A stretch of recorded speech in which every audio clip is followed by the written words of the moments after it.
안녕하세요. DJ 현희입니다. 오늘의 사연 시작하겠습니다. 안녕하세요. 여러분 혹시 이런 생각 해보신 적 있으세요? 분명 가족인데 너무 낯설게 느껴지고 좀처럼 마음 둘 곳 없다고 느껴지는 것 말이에요. 사람들은 가족이라면 무조건 이해해야 하고 사랑해야 하고 용서해야 한다고 하던데요. 저는 그 말을 들을 때마다 속이 뒤집어지는 것 같았습니다. 왜냐하면 저는 가족이라는 이름 아래 상처받고 버티는 순간들이 있었거든요. 하지만 결국 가족보다 더 저를 아껴주는 사람을 만나 행복하게 살고 있으니 인생이라는 건 재밌는 것 같아요. 여러분도 혹시 피는 안 섞였지만 마음으로 이어진 존재가 있으세요? 제 사연을 들으시는 동안 떠오르는 누군가 있다면 성공한 인생이라 생각해요. 이제부터 제 인생을 들려드릴 건데 부디 끝까지 들어주시면 감사하겠어요. 저는 올해 딱 30살이고 대학에 다니고 있는 여자입니다. 보통 이 나이에 대학원도 아니고 대학을 다니고 있다고 하면 의문을 갖는 사람들도 많더라고요. 그러면 지금까지 뭐하고 살아오셨길래 이제 대학을 가신 거예요? 설마 죄수를 포기 못해서 지금까지 도전하신 건가요? 부모님 등골 어지간히 빼먹으셨겠어요. 부지런히 졸업해서 효도하셔야겠다. 솔직히 이런 반응을 면전에 대고 하는 사람이 과연 있을까 싶으죠? 그런데 생각보다 적지 않았답니다. 하지만 저는 분통이 터지고 억울할 수밖에 없었어요. 도대체 왜 제가 인생을 돌고 돌아야 했는지 알게 된다면 입꼬리가 싹 내려갈 테니까요. 사실 저는 어렸을 때부터 산전수전 다 겪은 사람이에요. 지금에 이르러서 돌이켜보면 과연 그 어린애가 어떻게 모든 상황을 감당해냈을지 신기할 정도예요. 오히려 지금의 저보다 대단하고 성숙했던 것 같기도 하네요. 사실 초등학교를 다닐 때는 피아니스트가 되겠다거나 연예인이 되겠다거나 눈을 반짝이며 화려한 인생을 꿈꾸잖아요. 하지만 저는 그 당시에도 평범한 인생을 갈망했습니다. 진아, 너는 왜 항상 장래희망 발표할 때 그런 식으로 말해? 무슨 평범하게 살아가는 게 꿈이 될 수도 있어. 혹시 못 이룰까 봐 그러는 거야? 그러니까 꿈이라고 하는 거잖아. 당장 이룰 수 없을 것 같아도 노력하자고. 나한테는 이게 진짜 간절하고 언젠가 꼭 이루고 싶은 꿈이라서 그래. 그냥 쉽게 생각해서 발표한 거 아니야. 언젠가는 나도 남들처럼 평범하게 눈에 띄지 않게 살아가고 싶다는 마음이 있거든. 도대체 왜 이 어린애가 꿈도 사소했는지 궁금하시죠? 사실 저는 인생의 기반이 되어줘야 할 가정부터 평탄하지 않았습니다. 그야말로 콩가루 집안에서 자랐거든요.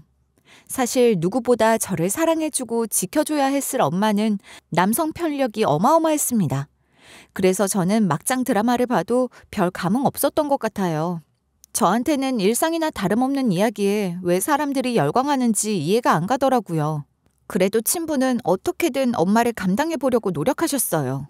최소한의 용돈을 제외하곤 전부 생활비로 엄마한테 갖다 주셨고요. 아무리 피곤하게 일을 끝마치더라도 집안일을 도우셨습니다.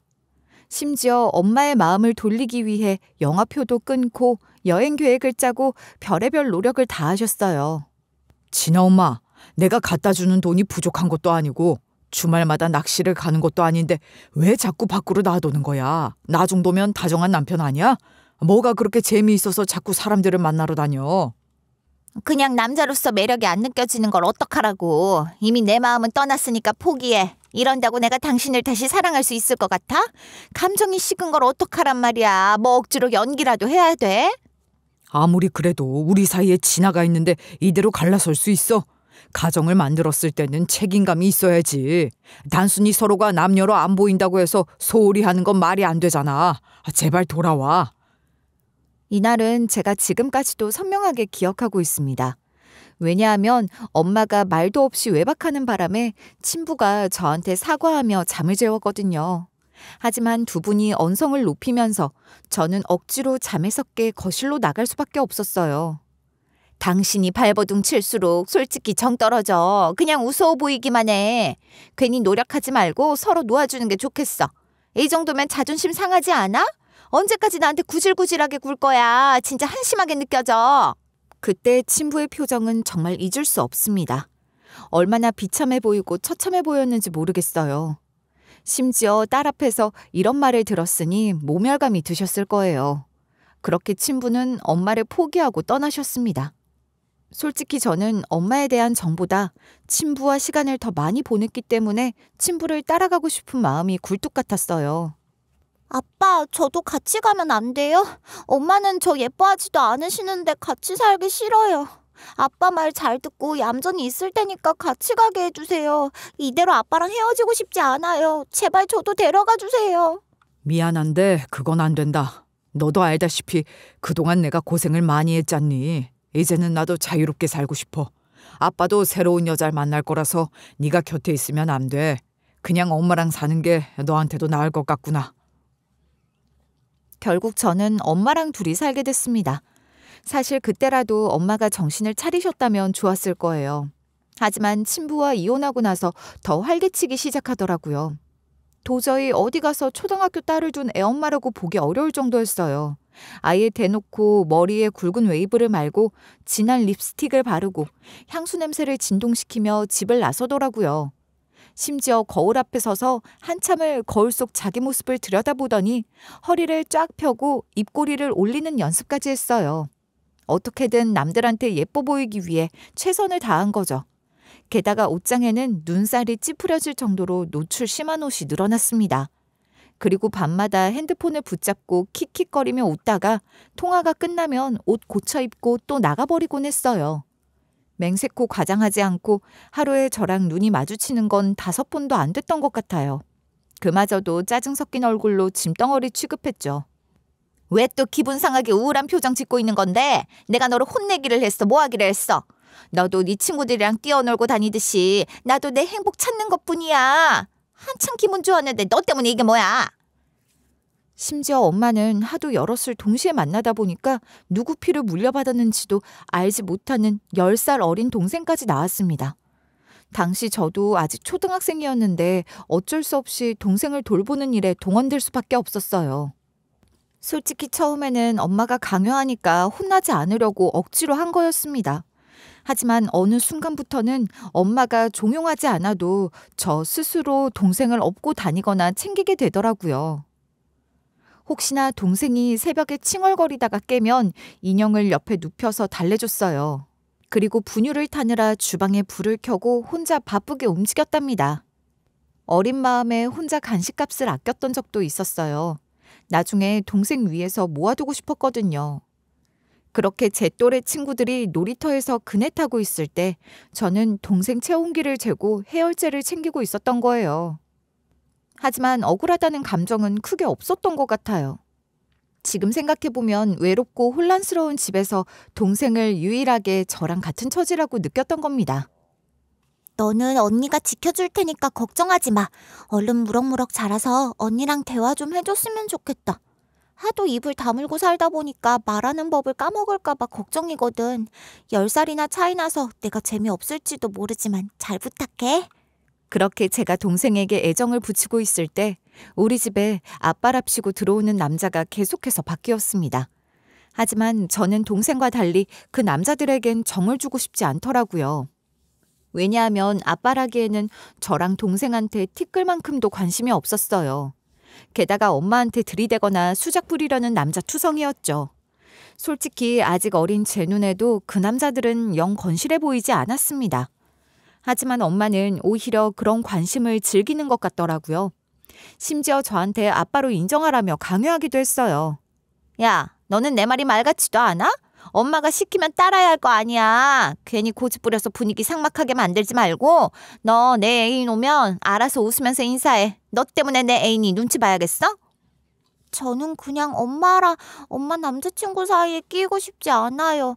저한테 아빠는 딱 한 분이란 말이에요. 솔직히 엄마 남자친구도 저한테 관심 없는 거 다 알아요. 그냥 방에 동생 데리고 들어가 있을 테니까 아빠라고 부르라는 말 하지 마세요. 어디서 엄마 말에 토를 달아? 너 진짜 내가 만만해? 그동안 돌아다니기 바빠서 신경을 덜 썼더니 기어오르려고 하네. 나는 너한테 선택권을 주는 게 아니라 명령하는 거야. 말대꾸하지 말고 아빠라고 불러. 그날 저는 뺨이 뜨거워지도록 얻어맞았습니다. 솔직히 저는 서러워서 입을 틀어막고 엉엉 울기도 했는데요. 그나마 동생은 매맞지 않아서 다행이라고 여기기도 했어요. 그러던 어느 날 처음으로 다정한 아저씨가 우리 집에 들어오게 됐습니다. 단순히 엄마한테만 다정하게 구는 게 아니라 저와 동생까지 살뜰하게 챙겨주시더라고요.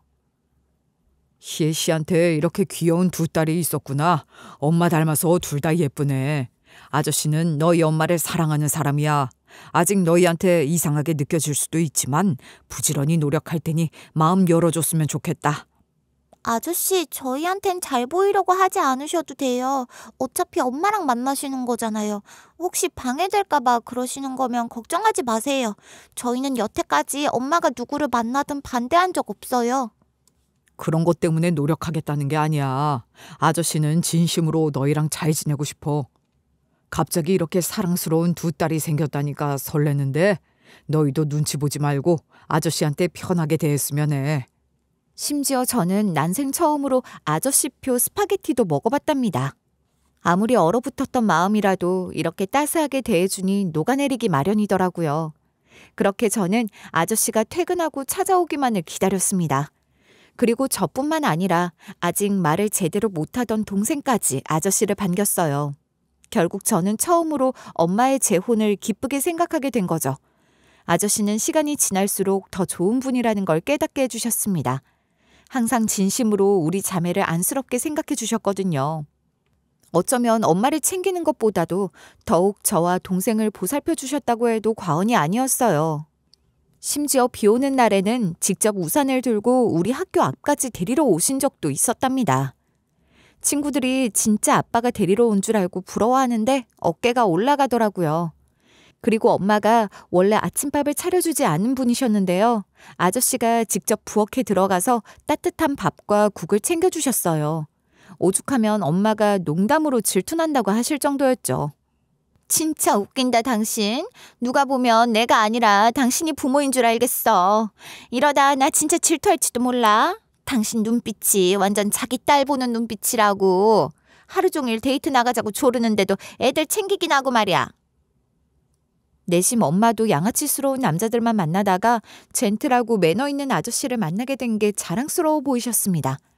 그리고 엄마는 이번에도 저한테 아저씨를 아빠라고 부르라며 강요하시더라고요.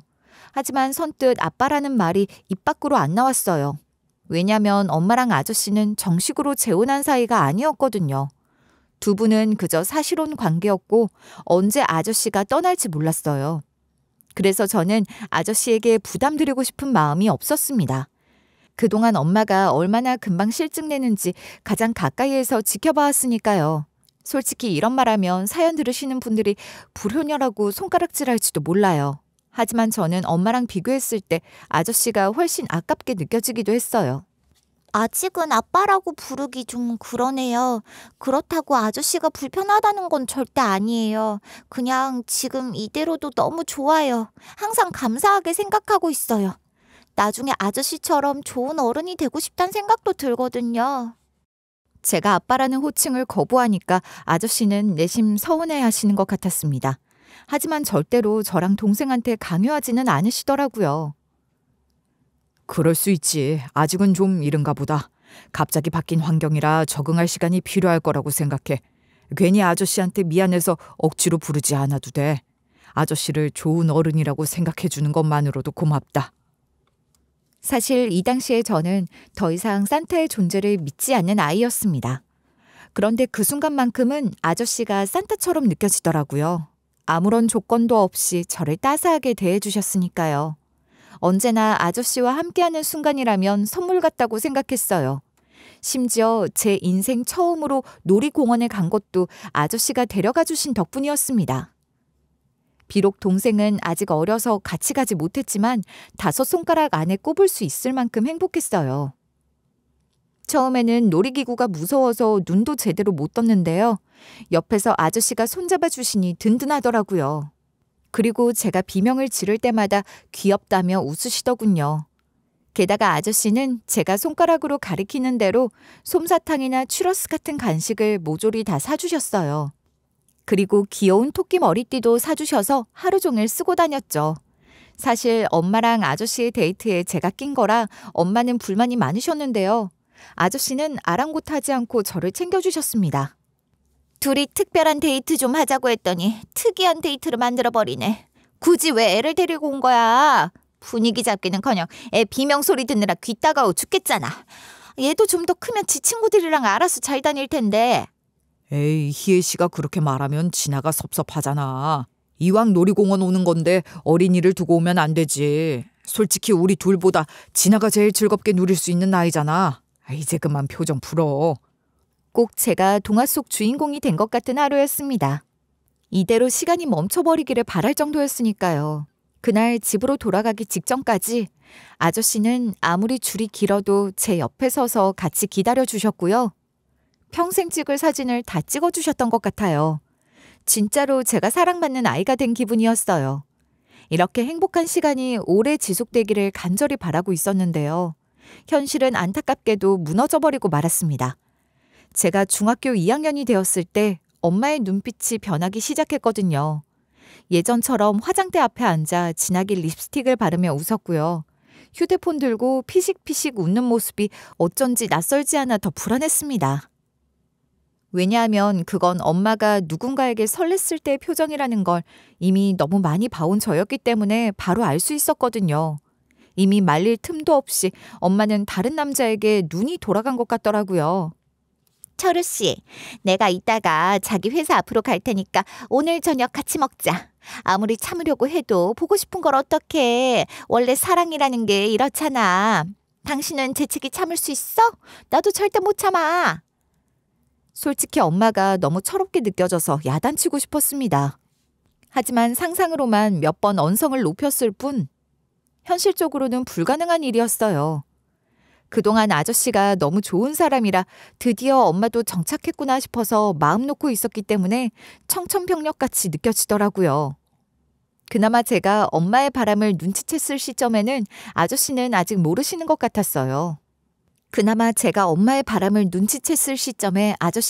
모르시는 것 같았어요.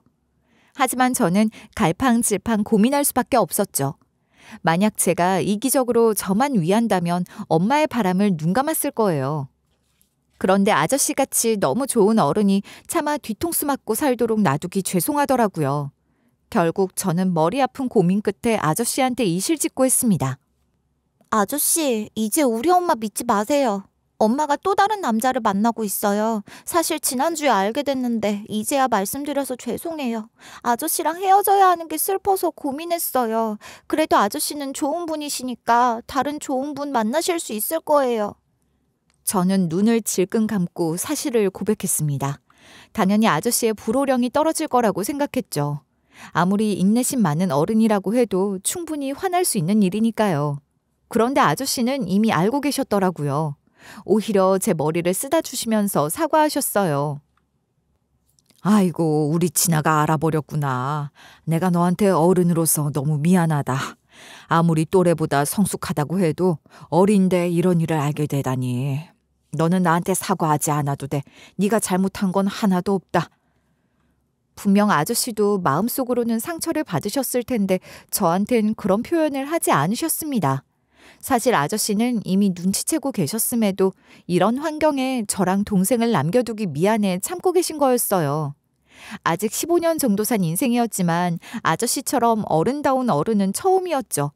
그렇게 아저씨가 모른 척하는 나날이 지속되고 있었는데요. 방귀 낀 놈이 성낸다고 하잖아요. 도저히 엄마 쪽에서 이대로 참기 어려웠나 봐요. 결국 거칠게 본색을 드러내기 시작했거든요. 나 솔직히 말할게. 더 이상 당신하고 같이 살고 싶은 생각이 없어. 새로운 남자친구랑 같이 살고 싶으니까 나가줬으면 좋겠다. 어차피 우리 정식으로 재혼한 사이도 아니잖아? 이런 일로 굳이 얼굴 붉힐 필요 없다고 생각해. 당장 짐 싸서 나가줘. 결국 아저씨는 쫓겨나듯이 나가게 되셨습니다. 아무리 정식으로 재혼한 사이가 아니라고 해도 먼저 바람핀 건 엄마잖아요? 그래놓고 저렇게 당당하게 나오는 태도가 아저씨도 기가 막혔을 거예요. 하지만 아저씨는 저랑 동생 앞에서 큰 소리 내지 않으셨어요. 말없이 묵묵하게 짐을 챙기는 뒷모습이 너무나 쓸쓸하게 느껴지더라고요. 그리고 아저씨는 떠나기 전에 제 손에 번호랑 주소가 적힌 쪽지를 쥐어주셨습니다. 그렇게 저는 마지막 순간이 되어서야 아저씨를 아빠라고 불러드렸어요. 아빠, 지금까지 너무 감사했습니다. 덕분에 저도 사랑받을 수 있다는 걸 알게 됐어요. 사실 예전부터 속마음으로는 아빠라고 생각하고 있었는데 부담스러우실까봐 참았던 거예요. 너무 오래 기다리게 해드려서 죄송해요. 꼭 건강하고 행복하세요. 진아야, 혹시라도 무슨 일이 있으면 망설이지 말고 꼭 연락해라. 나도 너를 딸이라고 생각한 거 그냥 한 말이 아니야. 무조건 기대야 할 상황이 있을 때면 아빠를 찾아와줘. 언제나 기다리고 있을게. 저는 아빠한테 마음을 전하면서 울음을 터뜨리고 말았습니다. 그리고 아빠 역시 눈시울이 붉어져서 안아주시더라고요. 그렇게 아빠가 집을 나가고 나서도 엄마는 철없이 사셨어요. 심지어 제가 중학생 정도 됐으면 뭐든지 스스로 해낼 수 있어야 한다며 집에 거의 안 들어오시더라고요. 이럴 거면 왜 아빠를 내쫓아버렸나 의문스러울 정도였죠. 사실 저는 최대한 아빠한테 피해를 끼치고 싶지 않았는데요. 동생을 위해 도움을 요청하려고 연락드렸습니다. 그런데 웬 할머니가 전화를 받으시더라고요. 저는 최대한 당황한 기색을 숨기고 제가 누구인지 설명드리면서 아빠를 바꿔달라고 부탁드렸습니다. 그런데 할머니는 갑작스럽게 노여워하기 시작했어요. 이런 염치 없게 전화질이야. 이미 세상 떠났으니까 찾을 생각하지 마라. 사랑하던 여자한테 뒤통수 맞고 돌아왔는데 멀쩡히 살아있을 줄 알았냐? 양심도 없는 집구석 같으니 무조건 차단해 둘 거니까 다시는 걸지 마. 우선 할머니의 고함이 너무 커서 깜짝 놀라 핸드폰을 떨어뜨릴 뻔했고요. 그 내용이 너무 갑작스러운 소식이라 믿을 수 없었습니다. 그런데 할머니는 이미 납골당에 안치까지 마쳤으니 한번 가보라며 호통치셨어요. 그리고 떨리는 마음으로 할머니가 알려주신 주소를 찾아갔는데요. 진짜 말씀하신 위치에 유골함이 있더라고요. 사실 저는 항상 아저씨라고 불렀기 때문에 성함이나 나이도 잘 몰랐거든요. 이때 처음으로 알게 됐습니다. 그리고 아빠의 공간은 딱히 꾸며져 있지도 않아서 너무 외로워 보이더라고요. 그래서 저는 조심스럽게 꽃을 달아드리고 돌아올 수밖에 없었어요. 하지만 동생을 위해서라면 이대로 가만히 있을 수 없었습니다. 어떻게 해서든 먹고 살 방법을 찾아야 했어요. 결국 저는 엄마가 새로 만난다고 했던 남자친구 댁을 찾아갔는데요. 이미 헤어졌다면서 대차게 문전박대 당했습니다.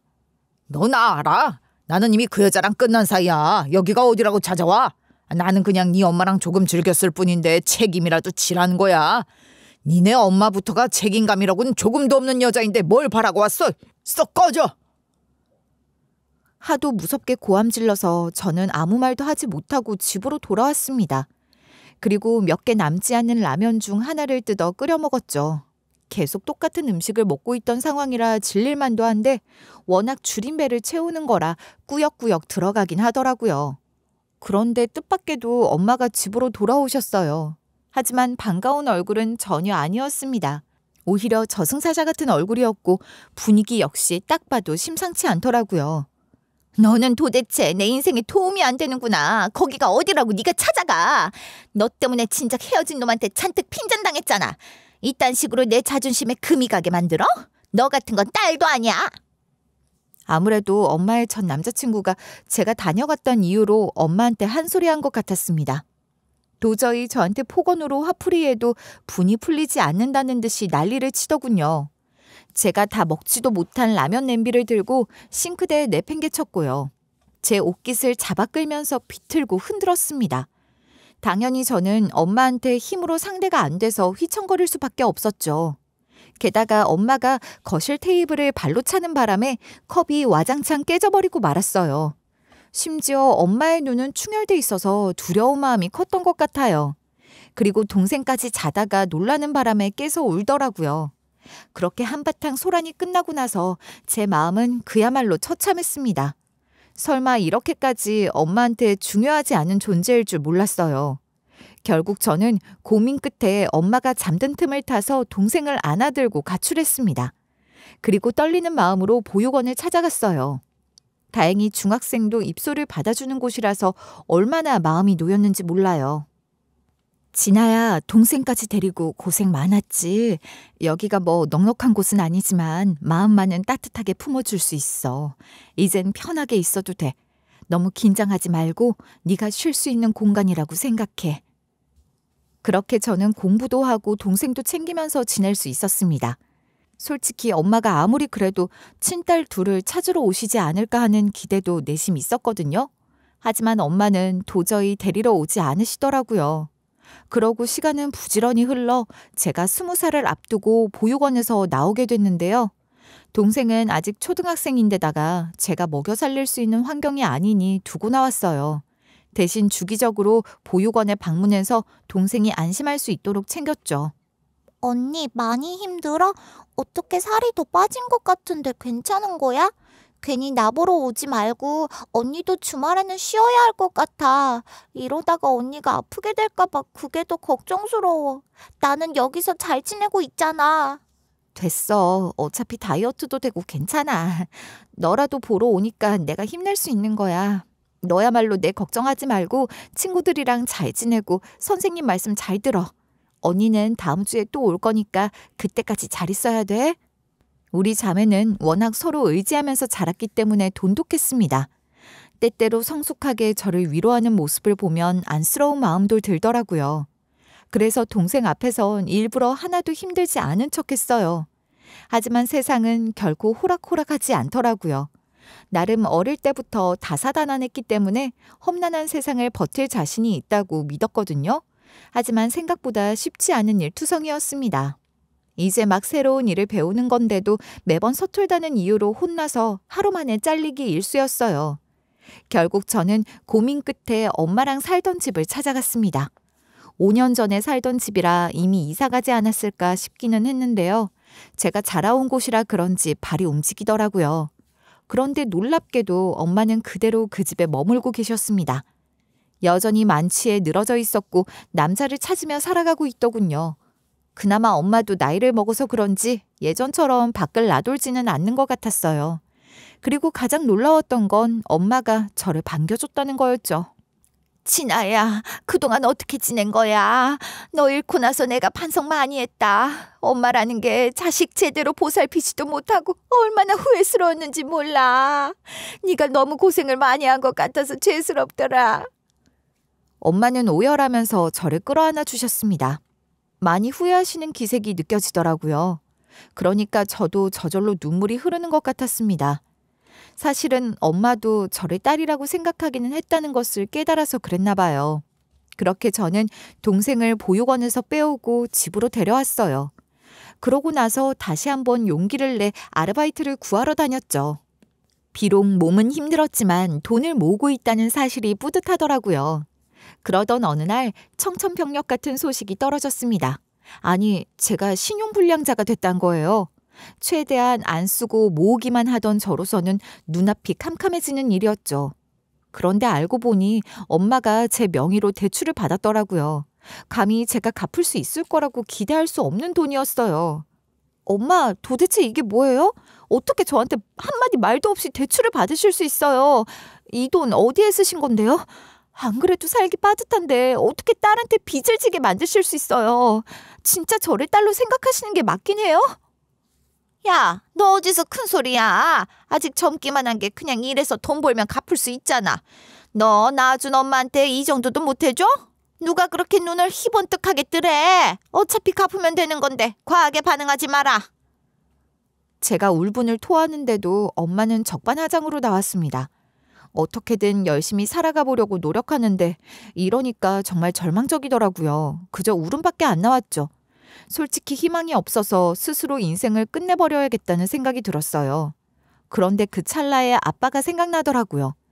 저는 마지막으로 인사하고 간단 마음으로 납골당을 찾아갔습니다. 그리고 예전에 놀이공원 갔을 때 같이 찍었던 사진을 유리에 붙여두려고 했죠. 이제는 저도 세상을 떠날 거니까요. 그런데 제 동생 또래 어떤 꼬맹이가 사진을 가리키면서 묻더라고요. 이 사진 왜 붙이는 거예요? 도대체 누구시길래 우리 아빠랑 똑같이 생겼어요? 일부러 우리 아빠랑 똑같이 생긴 아저씨 사진 붙이는 거예요? 누나는 우리 아빠랑 아는 사이인가요? 꼬맹이는 일부러 저에게 장난을 걸어오는 것도 아니었습니다. 분명히 웃음기 하나 없이 진지한 기색이었거든요. 그래서 더욱더 저는 깜짝 놀랄 수밖에 없었어요. 아무래도 엄마한테 저랑 동생이 있었던 것처럼 아빠에게도 따로 자식이 있으셨나 싶더라고요. 하지만 아빠가 만약 자식을 키우고 계셨다면 우리 모녀랑 같이 지내기 어려우셨을 거예요. 저는 혼란스러우면서도 눈앞의 꼬맹이가 혹시 친자일까봐 아빠라는 호칭을 삼갔어요. 누나는 이 아저씨한테 도움을 많이 받았어. 그래서 감사하단 인사를 전하러 온 거야. 이분이 너희 아빠셔? 진짜 훌륭하신 분이니까 네가 아름답게 추억했으면 좋겠다. 내가 살면서 본 어른 중에 가장 따스하셨거든. 그래요? 이런 이야기는 엄마한테나 할머니한테도 들어본 적 없어서 신기하네요. 우리 아빠가 그렇게 훌륭한 분이셨구나. 저는 이제 갈 거니까 누나가 우리 아빠 심심하지 않게 이야기 잘해주세요. 꼬맹이는 고개를 갸웃거리면서도 제 해명을 수긍한 것 같았습니다. 그리고 조용히 자리에서 일어나 뒤돌아 나가더라고요. 어차피 저는 인생의 마지막일 테니까 좀 더 아빠를 보면서 마음을 정리하기로 했어요. 이제 곧 세상을 등질 건데 이 정도 욕심은 내고 싶었거든요. 아빠, 이제 만날 수 있겠네요. 짧은 인생을 돌이켜보면 헛웃음이 나올 정도로 고통스러운 일이 많았는데 아빠 덕분에 좋은 추억도 있었어요. 분명 아빠 같은 어른이 더 많이 계셨다면 저는 지금쯤 다른 인생을 살고 있었을 거예요. 그래도 감사드려요. 저는 지난 기억을 되새기면서 눈물을 흘렸습니다. 그래도 나쁜 일들만 있었던 것은 아니라서 다행이라는 생각이 들더군요. 그렇게 저는 마음을 추스리고 납골당 밖으로 나왔는데요. 앞에 벤츠가 5대나 서더라고요. 처음에는 그냥 이 근처에 부유한 사람이 세상을 떠났나 보다 싶었습니다. 당연히 저랑은 관련 없는 상황이라고 생각했거든요. 그런데 차문을 열고 나온 사람이 우리 아빠였어요. 방금 전까지 제가 유골함으로 마주했던 바로 그 아빠 말이에요. 그러니까 저한테는 아저씨였던 그분 말이죠. 진아야, 우리 딸이 이렇게 자랐구나. 이렇게 다시 만나게 될 줄은 몰랐다. 그동안 어떻게 살았어? 내 딸 항상 그립고 보고 싶었단다. 어떻게 네가 여기로 오게 된 거야?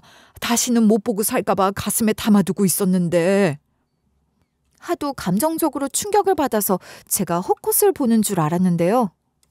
아빠는 예전에 제가 알던 모습 그대로 어떻게 이렇게 자랐냐며 달려와 안아주셨습니다. 심지어 저를 감싸 안아주는 듬직한 품도 어릴 때를 떠올리게 만들더라고요. 당연히 저는 눈물이 왈칵 쏟아지는 것을 멈출 수 없었어요. 감히 기대하지도 않았던 재회였던 데다가 세상에서 가장 보고 싶었던 사람을 다시 만났다는 생각에 무너지는 것 같았거든요. 아빠 돌아가신 거 아니었어요? 저는 분명 그렇게 들었는데요. 예전에 아빠한테 전화 걸었을 때 전화 받으셨던 할머니가 말씀해 주셨어요. 이 납골당 유골함 위치도 할머니 말씀대로였고요. 분명 저는 아빠가 이미 세상을 떠난 걸로 알고 지내왔고 심지어 통화 속 할머니가 언급하신 대로였는데 도대체 이게 어찌된 영문인지 어리둥절하더라고요. 그런데 아빠 역시 당황스러우신 것 같았습니다. 내가 이미 죽은 줄 알고 있었다고?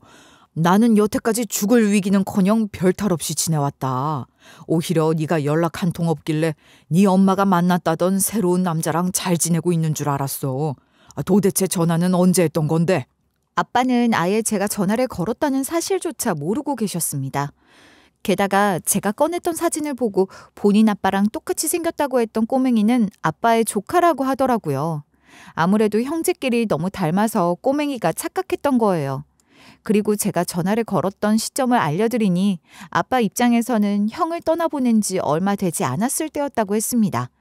그래서 아빠는 저를 찾아올 생각도 못하시고 형수와 조카를 위해 일에 매진했다고 하더라고요. 원래 형이 회사 밑에서 일하고 계셨는데 하루아침에 빈자리를 채우셔야 했으니까요. 네가 아무한테나 도와달라고 손 내미는 편도 아니고 분명 고민하다가 전화를 걸었을 텐데 내가 여태 몰랐구나. 그렇게 자신만만하게 의지하라고 해놓고 정작 필요할 때 아무런 도움이 되지 못한 것 같아서 미안하다. 나는 아빠 자격이 없는 사람이야. 아니에요. 제 인생에서 가장 행복했던 기억은 전부 아빠가 주신 거예요.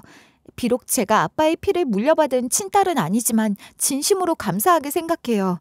만약 제가 인생을 성공해서 보답할 수 있다면 무조건 아빠부터 은혜를 갚고 싶을 만큼이에요. 함께한 시간이 길지 않았는데도 네가 이렇게 소중하게 추억해줘서 고맙구나. 나도 너를 키웠던 시간은 절대로 잊을 수 없었어. 언젠가 다시 만나게 된다면 더 잘해주고 싶단 생각뿐이었다. 저절로 마음이 갈 수밖에 없는 딸이었거든.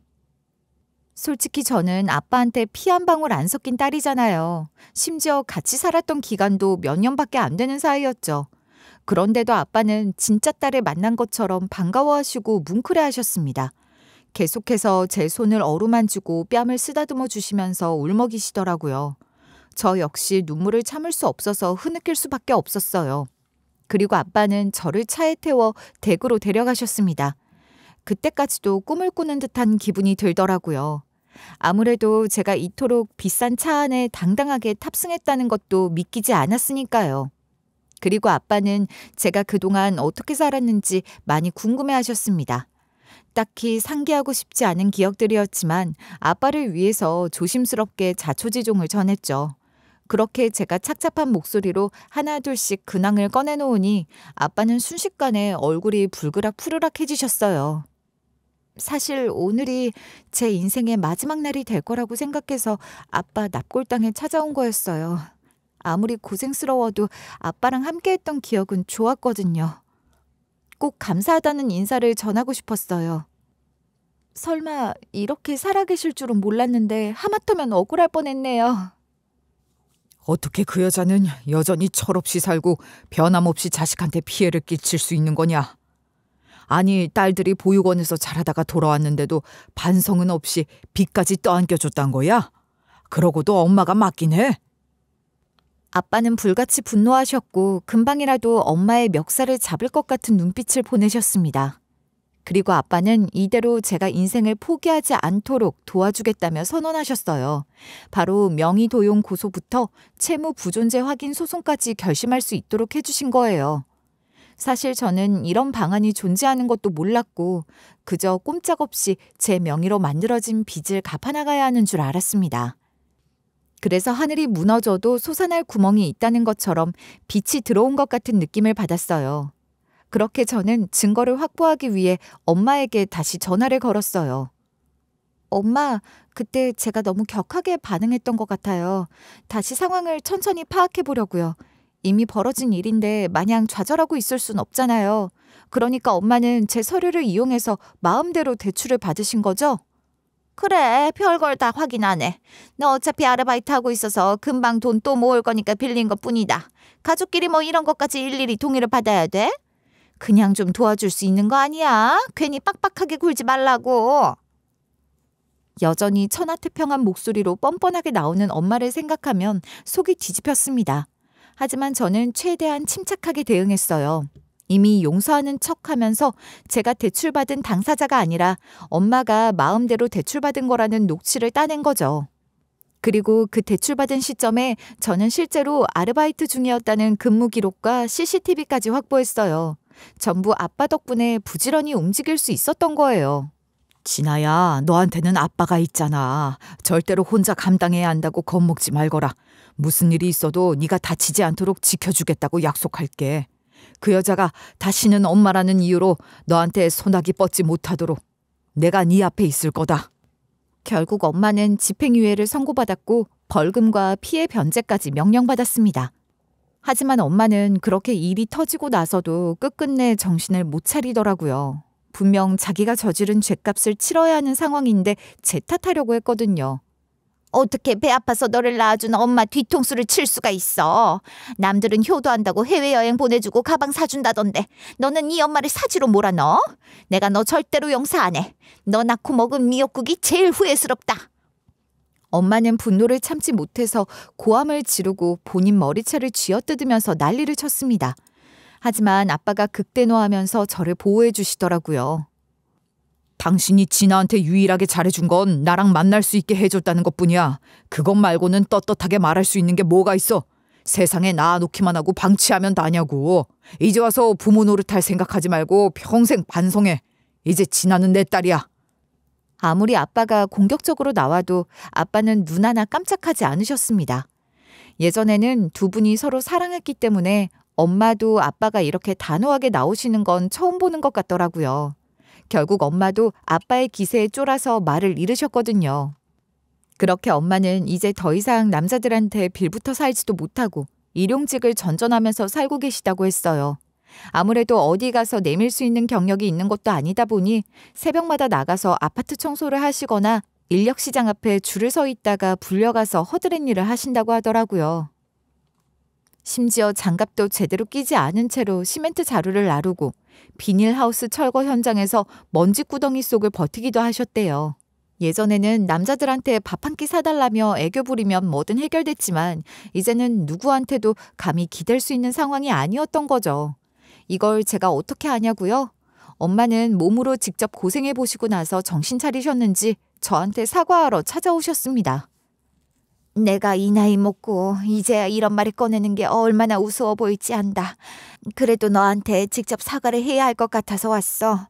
나한테도 세상이 이렇게 만만하지 않고 무거운데 너한테는 얼마나 막막했을지 미안하다. 무책임하게 나와서 정말 반성하고 있어. 이제 와서 이런 말을 하셔도 지난 세월이 없어지지는 않아요. 분명 제가 기회를 드렸는데도 엄마는 뒤통수를 치셨잖아요. 피 한 방울 안 섞인 남들도 제 인생을 들으면 안타까워할 거예요. 이제는 그냥 고아라고 생각할 테니까 엄마도 자식 없다고 생각하세요. 어떻게 지내시든 궁금하지 않네요. 엄마의 진심 어린 사과에도 저는 차갑게 대꾸했습니다. 그러자 엄마는 차마 오열하지도 못하시고 조용히 눈물을 훔치시더라고요. 그리고 사연을 들으시는 분들이 신기하다고 생각하실 수도 있는데요. 저는 여전히 아빠랑 자주 만나면서 사이좋게 지내고 있습니다. 아무래도 아빠가 결혼하지 않고 지내셔서 저랑 동생을 진짜 딸처럼 생각해 주시는 것 같아요. 일부러 주말이면 시간 내서 찾아오셔서 같이 장도 보고 손수 요리도 해주신답니다. 가끔은 저 대신 동생을 데리고 나가 영화관도 가시고요. 한강공원에 돗자리 깔고 라면 끓여주시면서 따뜻한 추억을 선사해 주세요.